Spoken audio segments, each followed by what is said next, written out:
Well, right now, as you know, we received a letter from ADOT on March 11th giving us the 30-day notice of the transfer of ownership, and they also informed us that they would transfer the funds to the city on April 11th, and we've provided them the necessary wiring information to make that happen on April 11th. And we are also in the process of finalizing the draft guidelines for managing and restricting the funds, and we tentatively have that scheduled for the April 26th City Council meeting.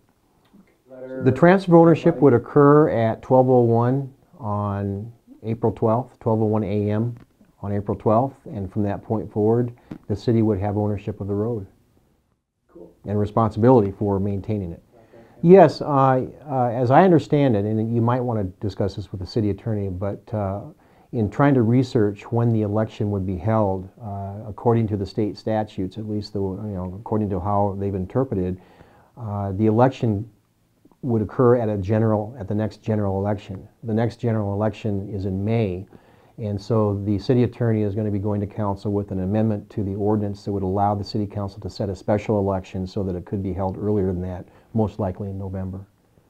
Not really. I really haven't spoken to the ADOT staff at length about it. I think they're tracking it. They do have a newspaper clipping service, and so I know they're getting the articles that have appeared in the newspaper. They certainly know what's going on, and at this point we really don't know exactly what they're planning or what they're doing in response to the referendum, if anything. Again, this is like a government class. I can remember when I was in grade school and they were trying to teach us the difference between a referendum, initiative, and recall, and I could never remember the difference between a referendum and initiative.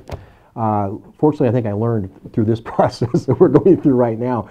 But the referendum would essentially, if it were successful, would overturn the city council's decision to approve the route transfer.